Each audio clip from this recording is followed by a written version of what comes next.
13장 4절 인공신경망입니다.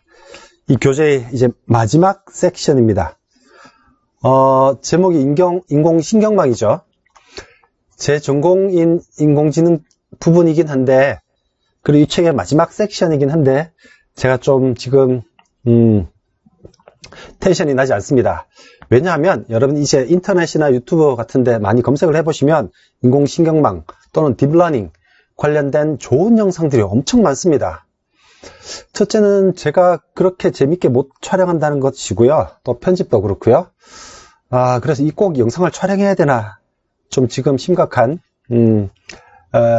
디프레스 된 상태입니다. 그렇긴 하지만 마지막 섹션이니까 영상을 촬영을 마무리를 해보도록 하겠습니다. 교재 481쪽입니다. 인공신경망 개념이 쭉 써져 있죠. 아마 우리 뇌는 뭐 이런 단어 들어보셨을 겁니다. 뉴런, 시냅스. 그래서 수백 개의 인공신경세포, 뇌세포를 뉴런이라고 하죠. 뇌세포와 그들 간의 긴밀한 연결, 시냅스를 통한 연결. 그게 이제 우리 뇌 속에 있는 거죠. 우리 뇌는 병렬 정보 처리 시스템입니다. 병들 처리라고요. 뉴런들은 다 병렬적으로 연산을 한다는 거죠.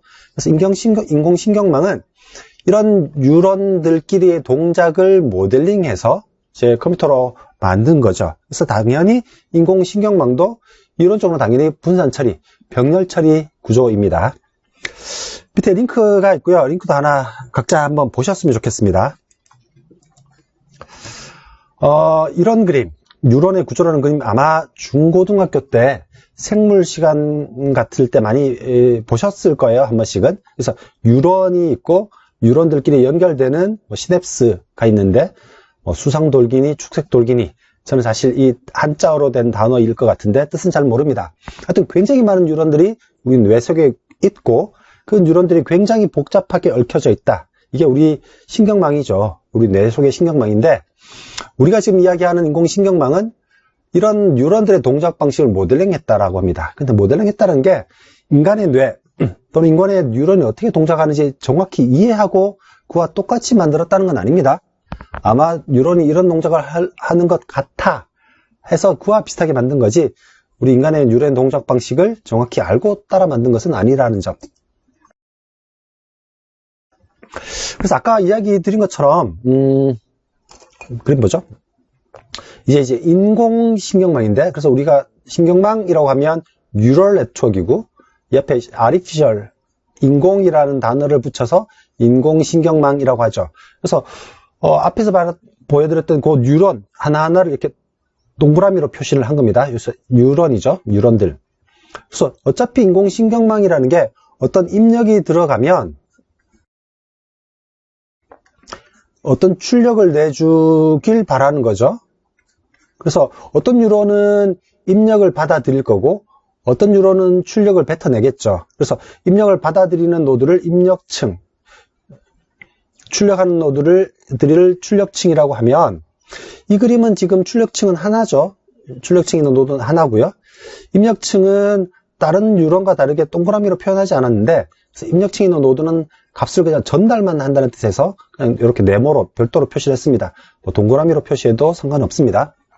그래서 입력층에 들어온 어떤 데이터가 쭉 뉴런들 간에 연결된 그걸 통해서 출력 값을 내는 구조겠죠. 이런 식의 인공신경망이 가장 기본적인 그리고 가장 초창기 때 인공신경망입니다. 요즘 우리가 이야기하는 딥 뉴럴 네트워크는 이와 다른 구조들도 많이 있습니다. 하여튼 이렇게 입력층으로부터 데이터가 쭉 연산되면서 출력층에서 값을 뱉어낸다 라는 게 가장 기본적인 인공신경망 형태라고 보시면 됩니다. 차후에 말씀을 드리겠지만 우리가 지금 13장 4절에서 인공신경망에 뭘 배우려고 하나를 설명드리면 인공신경망이 어떻게 계산하는지 계산하는 방법, 그러니까 첫 번째는 이제 계산 방법이죠. 계산 방법을 알고 싶어요. 그리고 어떻게 학습이 이루어지는지도 알고 싶습니다. 그래서 당연히 학습이 끝나야지 그 학습된 인공신경망을 바탕으로 우리가 사용을 하겠죠. 하여튼 어떻게 인공신경망이 작동하는지 그리고 인공신경망은 어떻게 학습이라는 것을 하는지를 한번 배워볼 겁니다. 사실 좀 부담이 많습니다. 이 짧은 영상에 이걸 다 설명할 수 있을지 부담이 많은데, 교재 482쪽을 보면 우리가 인공신경망이라고 많이 부르지만, 인공신경망이라는 걸 뭐 다른 단어로 많이 부르기도 합니다. 그냥 일반적인 병렬 분산 처리 시스템이다, 이렇게 부르기도 하고요. 신경형 시스템이다, 신경혈망 연결주의 모델이다, 적응형 모델이다, 자기조직 시스템이다, 뭐 여러 가지 말을 하는데, 요즘은 그냥 인공신경망 이 단어로 많이 통칭해서 부르죠. 482쪽을 보시면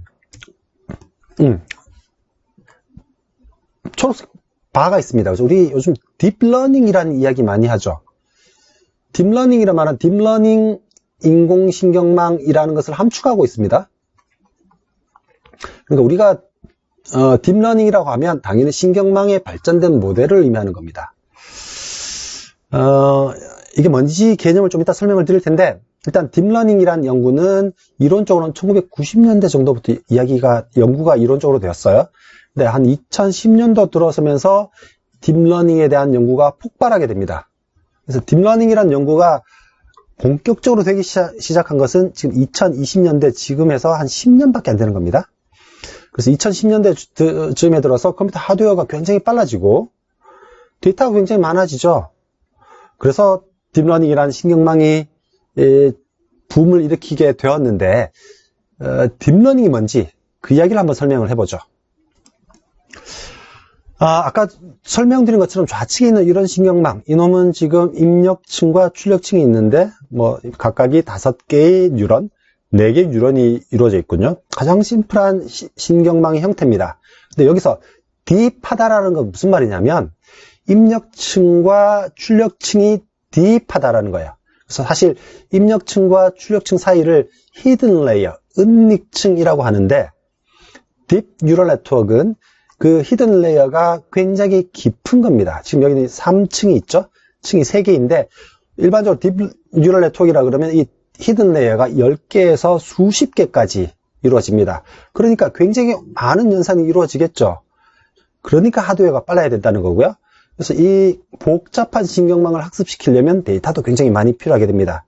그래서 2010년도 즈음에서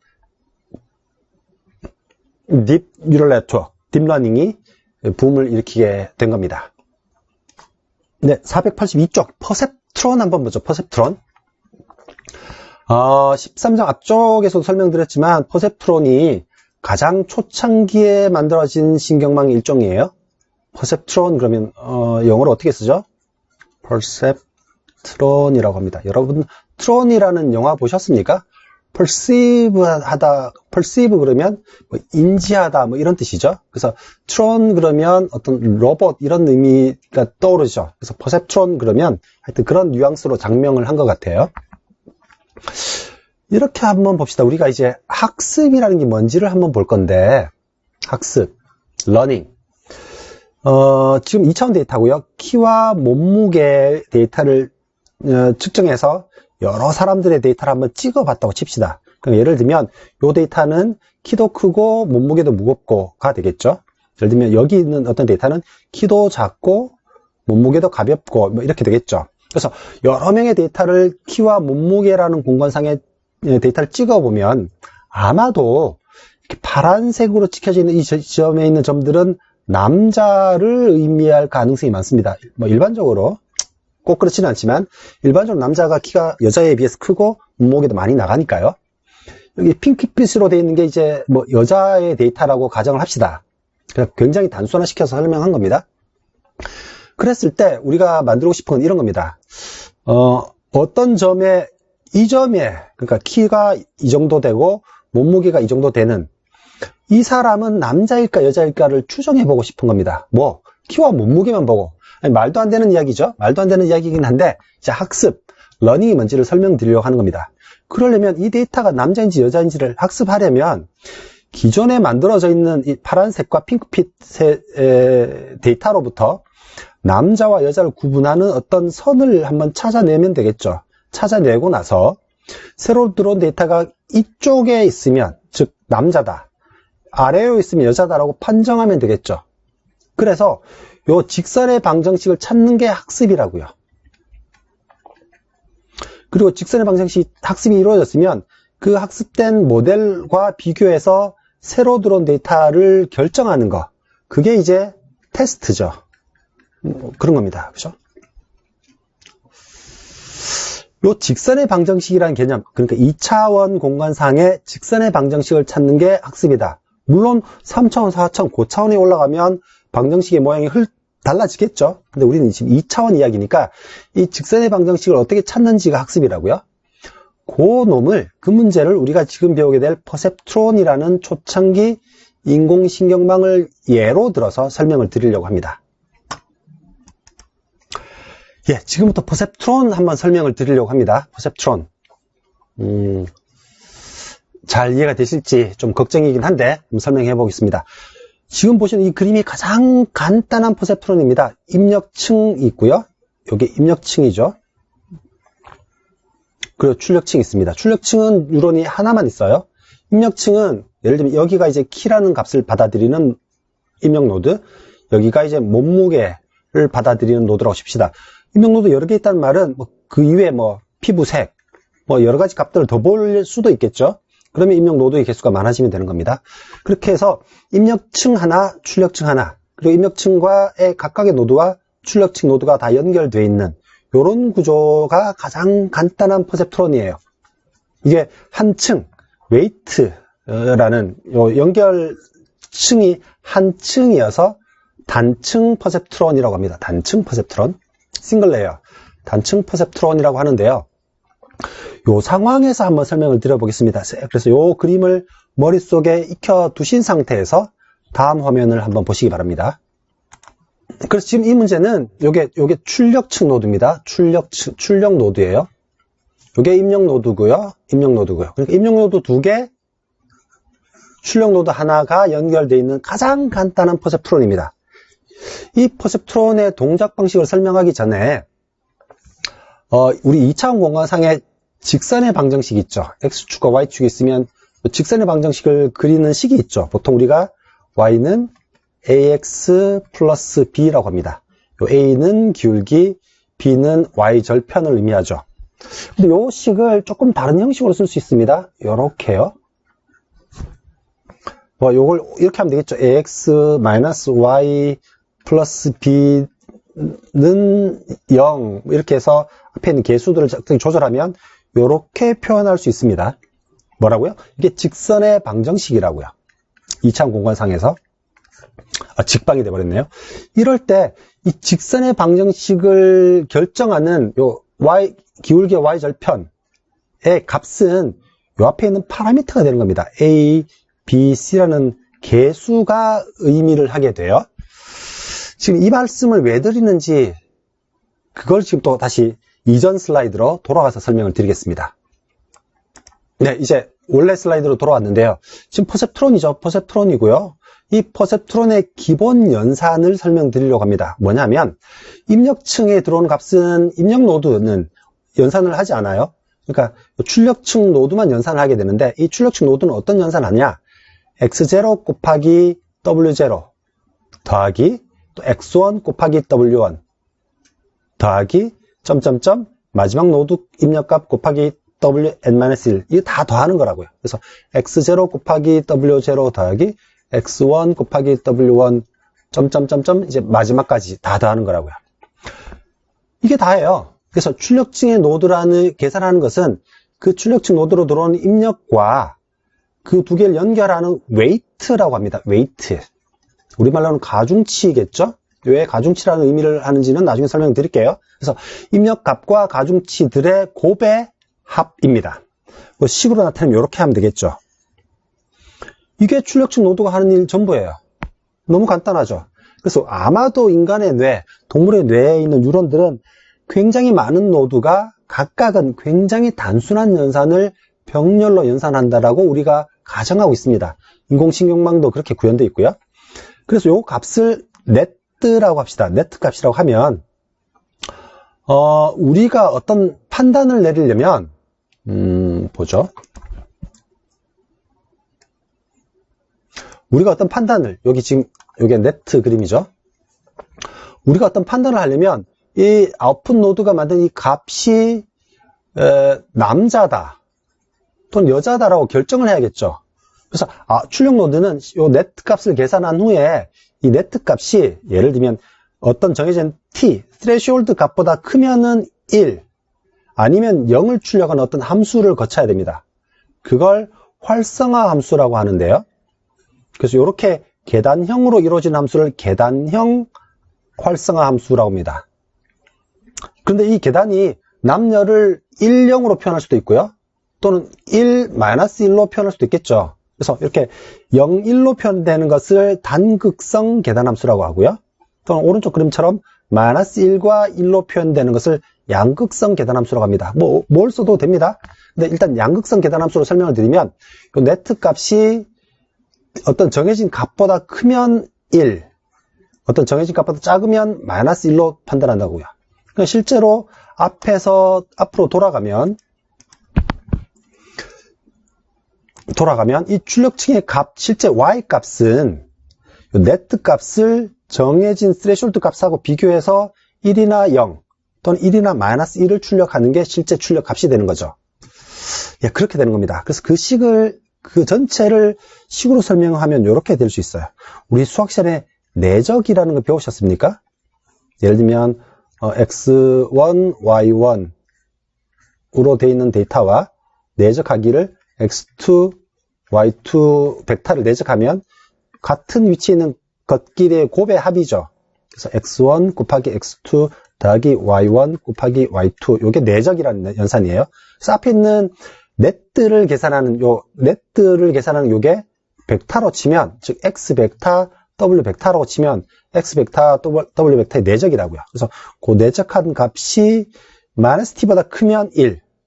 요 식이 뭐죠? 요 식을 다시 설명하면 w와 x의 내적이 t보다 크면이죠. 그러면 1 아니면 -1, 즉 양극성 계단함수 쓸 때라는 거죠. 즉 요 f of x, f라는 함수가 퍼셉트론의 출력 노드가 하는 전부입니다. 1에. 그래서 그놈을 다시 와서 생각해보면 아까 요렇게 된다고 했죠. 그죠? 요 앞에 있는 게 입력 벡터와 w 벡터의 내적이고 그놈이 t보다 크면 어쩌고 하니까 요 식이라고요. 근데 요 식의 모양을 우리가 실제로는 x1, y1, 또 x2라는 것은 입력 값이니까 우리가 알고 있는 거죠. 근데 w1과 w2는 우리가 weight라고 했습니다. 아까 요거죠. 요 연결 성분 상에 있는 값들. 요 값을 우리가 몰라요. 그러니까 실제로 요 w라는 값이 요런 a, x2라는 값이 b, t라는 값이 c가 됩니다. 뭐예요? 직선의 방정식의 개수가 된다고요. 그래서 직선의 방정식의 요 개수를 다 찾으면 직선의 방정식을 찾는 거죠. 그래서 우리가 지금부터 학습할 것은 다시 씌워서 볼게요. 우리가 신경망을 학습한다는 것은 2차원 공간에서 직선의 방정식을 의미하는 개수, 즉 W1, W2, 스레숄드 값, 요 세 가지 값을 찾아내는 게 바로 학습입니다. 그 세 가지 값이 바로 직선의 방정식의 개수가 되는 거예요. 이해가 되셨습니까? 이해가 혹시나 안 되셨을 것 같아서 요 그림으로 다시 와서 설명을 드렸는데요. 그래서 2차원 공간상에서 직선의 방정식이 바로 클래스를 구분하는 경계가 될 수 있습니다. 그죠? 그래서 2차원 공간상에서 1차원인 직선의 방정식을 찾는 그 자체, 즉 직선의 방정식의 기울기와 y절편 등의 개수값, 개수를 찾는 그 자체가 신경망에 뭘 찾는? 웨이트를 찾는 과정이 됩니다. 그죠? 웨이트. 이걸 또 다른 방식으로 설명을 드리면, 그러니까 우리가 학습이라는 게 뭐죠? 우리가 학습된 결과물은 어디에 저장되죠? 뉴런들 간의 연결 강도에 저장이 되는 겁니다. 그러면 뉴런은 뭘 하는 거죠? 뉴런은 계산을 하는 거고요. 우리가 학습된 결과물은 이 웨이트에 저장이 되는 겁니다. 그래서 우리가 나이가 들면서 그 뇌세포는 없어진다 그러죠. 뇌세포는. 나이가 들면서 뇌세포는 새로 생성되지 않습니다. 우리가 태어날 때 있었던 그 뇌세포를 그대로 평생 가지고 가는 겁니다. 그래서 뇌세포는 나이가 들면서 점점 없어지는데 이 중간에 있는 웨이트들은 이렇게 뭐 많으면 웨이트들은 학습을 통해서 강하게 약하게 그 연결 강도가 변한다는 거예요. 그게 학습입니다. 그래서 계속 머리를 써야지 이 연결 강도가 약해지지 않고요. 그래서 우리 뇌가 그대로 남아 있을 수 있는 겁니다. 예, 그래서 485쪽을 가보면 실제 작은 퍼셉트론으로 실제 어떻게 계산을 이루는지 예를 들어 설명을 합니다. 입력 노드가 두 개죠. 이게 뭐 키, 그리고 이게 몸무게 값을 받아들이는 입력층이라고 하면, 그리고 웨이트가 각각 1로 학습되었다라고 하면, 가정하는 겁니다. 그리고 임계치가 1.5인 양극성 계산함수라고 하면 이라는 겁니다. 그래서 이 상태에서 계산을 하려고 하는 겁니다. 그걸 한번 보도록 하겠습니다. 그러면 실제 입력값이 x0, x1이 1, 2이고 웨이트가 1, 2이라면 내적을 하는 거죠. 그래서 1, 2 벡터와 1, 1 벡터를 내적을 하면 1 곱하기 1 더하기 2 곱하기 1이 되겠죠. 3이 됩니다. 이게 네트 값이죠. 이 네트 값이 1.5보다 크면 1 되는 겁니다. 그죠? 그래서 3이 됐으면 1.5보다 크니까 1을 출력하겠죠.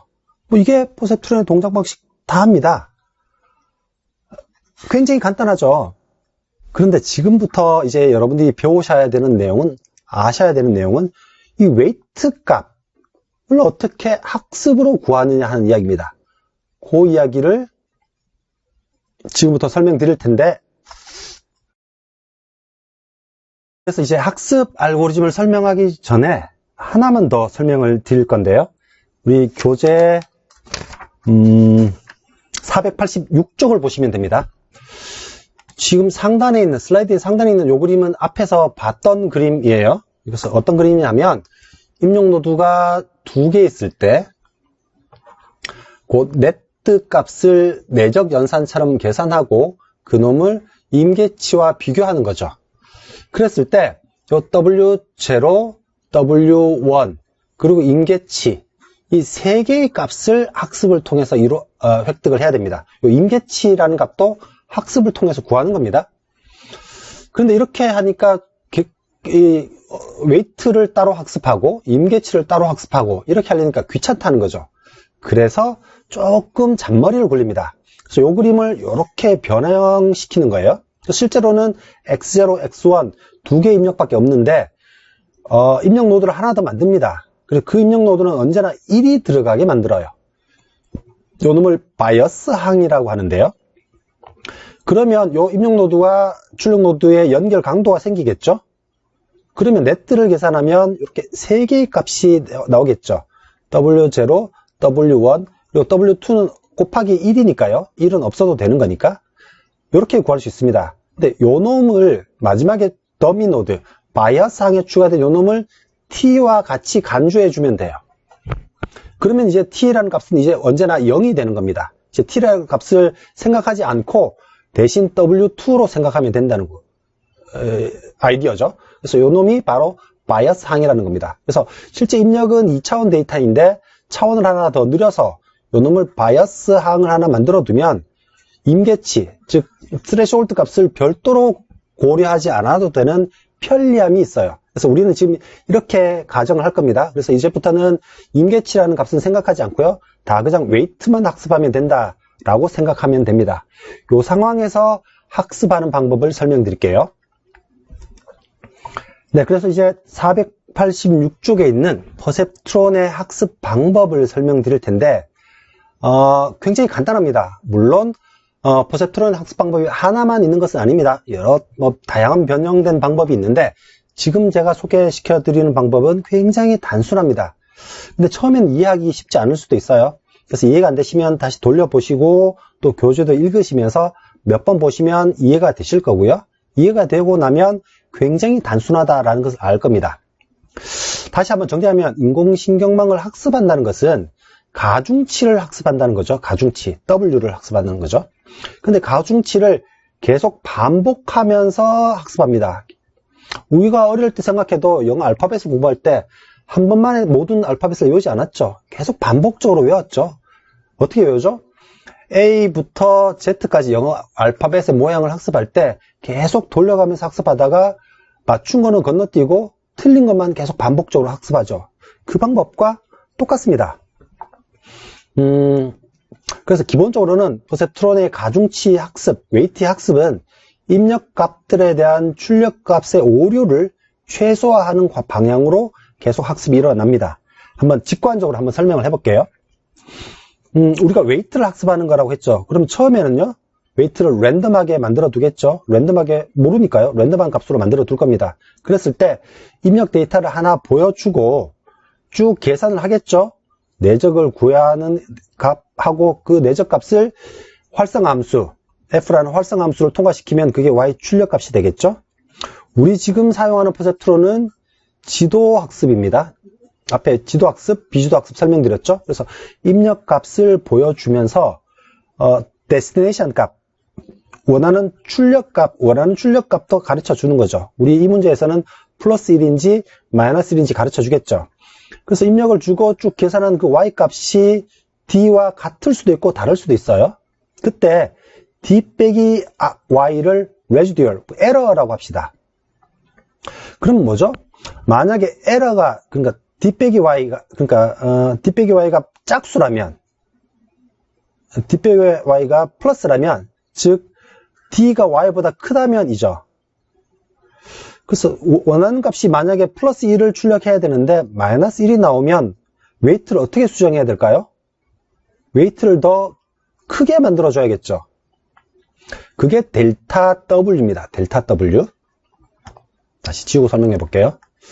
그게 델타 W예요. 그래서 델타 W는 매번 반복적으로 웨이트를 수정해 주는 웨이트의 수정치, 수정값이라고 생각해 주면 돼요. 그래서 요 W of T, WT라는 값은 현재 T번째 타입의 웨이트라고 하면 T 플러스 1, 다음 번째 웨이트는 현재 웨이트에다가 델타 W를 구하는 것을 계속 반복적으로 수행을 합니다.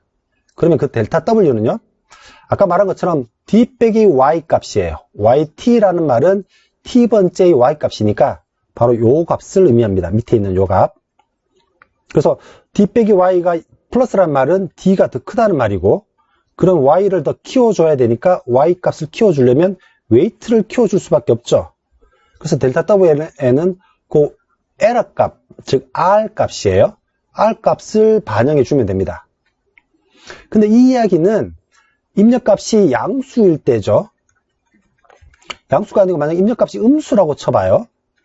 입력값이 음수라면 D가 Y보다 더 크다고 할 때 Y를 키워주려면 어떻게 되죠? W를 줄여야 되나요? X가 음수이니까 그때 X 값까지 곱해주면 자연스럽게 줄어드는, X가 음수니까 마이너스가 되는 효과가 있습니다. 그래서 정리하면 델타 W는 그때 입력값 곱하기 에러라고요.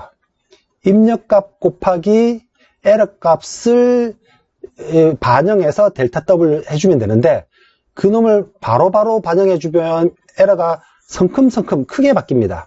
그래서 그놈의 몇 퍼센트를 반영할까? 알파 값을 곱해요. 그 알파를 학습률이라고 합니다. 보통 뭐 0.1 또는 0.01 이렇게 작은 값을 정해줘요. 그래서 에러 값과 입력 값의 곱에 비례하는 방향으로 웨이트를 점점 수정해 나갑니다. 언제까지요? 계속 반복적으로 수행을 학습하다가 데이터를 여러 번 계속 반복적으로 보여주다가 에러가 없을 때까지죠. 에러가 없을 때까지, 모든 값을 맞출 때까지 학습을 해나가면 되는 거예요. 혹시 여기까지 이해가 안 되셨으면 이 짧은 영상을 몇 번 돌려보시면서 교재 486쪽부터 487쪽까지 보시면, 몇 번 보시면 이해가 되실 것 같습니다.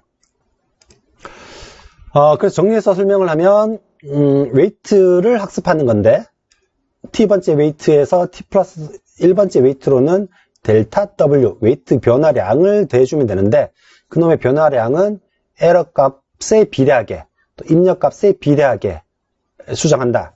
그놈을 러닝 레이트, 학습률만큼 줄여서 반영한다라고 생각하시면 됩니다. 여기까지가 퍼셉트론의 학습 알고리즘에 대한 설명이고요.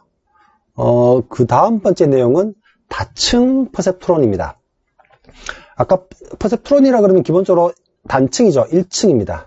그래서 단층이고요. 이 단층 퍼셉트론의 단점이 있어요. 예전에 인공지능 13장 초반에 설명드렸을 때 기억나시나요? 마빈 민스키라는 사람이 퍼셉트론의 단점을 찾아냈다라고 이야기했죠. 그 단점에 대한 이야기를 하려고 합니다. 예를 들면 이게 지금 우리 XOR 게이트 앞에서 이야기했었죠. XOR 게이트는 예를 들면 AND 게이트는 뭐죠? AND 게이트는 입력이 1, 1일 때만 1이 나가고 나머지 경우는 다 0이 나오는 거죠. 그래서 0,0, 1,0, 0,1, 1,1 이렇게 4개의 데이터가 있을 때 이렇게 구분하는 구분선을 찾는 게 AND 게이트죠. 그래서 AND 게이트처럼 동작하는 퍼셉트론은 학습이 가능해요. 왜? 2차원 공간상에서 직선의 방정식으로 그 공간을 분할할 수 있으니까. 그런데 XOR 게이트는 좀 다르다고요. XOR 게이트는. 왜 안 지워지지? 아니군요. XOR 게이트는 좀 다릅니다. XOR 게이트는 어떻게 되는 거죠? 0,1이나 1,0이 들어올 때만 1이 나가는 거죠. XOR처럼. 그러면 구분선이 이렇게 직선이 아니어야 됩니다. 그죠? 또는 이게 동그라미처럼. 그래서 퍼셉트론은 기본적으로 선형분리 함수를 학습하는 거예요. 선형분리. 선형분리라는 것은 2차원 공간상에서는 직선을 의미하는 겁니다. 그래서 마빈 민스키라는 분이 이렇게 심플한 XOR 게이트도 퍼셉트론이 학습을 못하는구나. 그걸 찾아냈다는 거죠. 그래서 그 뒤부터는 퍼셉트론 연구가 시들 수밖에 없습니다. 그러면 이런 XOR 게이트와 같은 것은 어떻게 이제 학습할 수 있게 할까? 그 고민을 지금 설명하려고 하는 겁니다. 앞에서 2차원 공간상에서는 선형분리라는 것은 직선이고요. 3차원 공간상에서 선형분리라는 것은 평면으로 분할하는 것을 말하는 거예요. 그런데 예를 들면 이렇게 됩니다. 요게 하나의 퍼셉트론이죠. 그리고 하나의 퍼셉트론은 2차원 공간상에서 직선을 의미한다고 보시면 되죠. 근데 이렇게 하니까 요런 초록색 점들, 이런 초록색 점이 오류가 발생하죠. 그래서 좀 더 정교하게 분할하려면 직선의 방정식을 여러 개를 찾고 그놈의 교집합을 구하면 되겠죠. 그래서 예를 들면 4개의 직선의 방정식이면 4개의 직선의 방정식을 구하는 4개의 퍼셉트론을 각각 만들고 이놈을 여러 층으로 쌓아 올리면 되지라는 게 다층 퍼셉트론을 만들게 된 근본 아이디어입니다. 그래서 예를 들면 1번이라는 층, 요게 하나의 퍼셉트론이 되는 거죠. 여기 2번이면 요게 또 하나의 퍼셉트론, 3번이면 요게 퍼셉트론 하나, 4번이면 요게 퍼셉트론 하나죠. 4개의 퍼셉트론 결과를 다음 층에서 뭉쳐주면 되지라는 겁니다. 이렇게 되면 1층, 2층, 즉 다층 퍼셉트론이 되는 거죠. 그래서 이걸 다층 퍼셉트론이라고 해서 멀티 레이어 퍼셉트론이라고 합니다. 그래서 MLP라고 하죠. 이 이야기에 대한 설명이 488쪽부터 쭉 나와 있습니다. 그래서 교재를 한번 읽어보시기 바라고요. 이제 마지막으로 실제 퍼셉트론을 어떻게 활용하냐 그 이야기를 한번 설명을 드리겠습니다. 그에 대한 설명은 교재 490쪽에 있습니다. 예, 실제로 퍼셉트론, 다층 퍼셉트론 또는 퍼셉트론을 이용해서 어떻게 문제를 푸나 그 이야기를 지금 하려고 합니다. 그래서 간단한 예제를 한번 들어볼 텐데 숫자 인식기를 한번 보죠. 숫자 인식기. 0에서 9까지 10개의 숫자를 인식하는 거라고 합시다. 그럼 입력은 이미지가 되겠죠. 이렇게 되면 7이라는 의미하는 겁니다. 그래서 3x4의 픽셀 이미지. 그러면 12개의 픽셀이 있겠죠. 그 12개의 픽셀을 1 또는 0으로 바이너리로 표현해서 입력값에 집어넣어 주는 겁니다. 그래서 요 놈을 보면 111, 101이 될 텐데 이놈을 쭉 1차원으로 늘어놓은 거예요. 그래서 요 놈을 입력으로 주고 요 놈이 7이라고 학습을 해야겠죠. 그러면 우리가 클래스가 10개짜리니까 0부터 9까지 출력 노드를 10개 만들면 돼요. 0번부터 9번까지. 그리고 7이라는 입력을 보여주고 요 7은 요때는 1을 출력하고 나머지는 다 0을 출력하라라고 학습 데이터를 가르쳐 주면 되는 겁니다. 지도 학습이죠. 그렇게 되면 아까 말씀드린 그 퍼셉트론의 학습 알고리즘과 유사한 다층 퍼셉트론의 또 다른 학습 알고리즘이 있어요. 그 알고리즘에 따라서 쭉 데이터를 보여주고 결과값을 비교하고 쭉 웨이트를 수정하고 이런 작업들이 계속적으로 반복적으로 일어나는 겁니다. 사실 더 자세한 이야기를 설명드려야 되는데 지금 우리 영상은 인공신경망에 대한 수업이 아니고 컴퓨터 개론에서 하나의 섹션으로 다루는 내용이라서 인공신경망에 대한 설명은 여기까지로 하겠습니다. 그래서 13장 마치고요. 이제 491쪽부터 연습 문제 요약 등이 있는데 보시기 바랍니다. 마지막에 하나 더 말씀드릴 것은 아마 인공지능에 대한 설명이 부족했을 것 같고요. 혹시나 더 자세한 설명이 필요하신 분은 제 유튜브 채널에 찾아오시면 인공지능 개론이라는 1시간 정도의 기회 영상이 있습니다. 이 영상을 한번 봐주시고요. 꼭 제 영상이 아니어도 인터넷에 검색해 보시면 굉장히 쉽고 잘 설명된 영상들이 많습니다. 꼭 한번 보시고 많은 분들이 인공지능에 관심을 가지셨으면 좋겠습니다. 네, 여기까지. 안녕.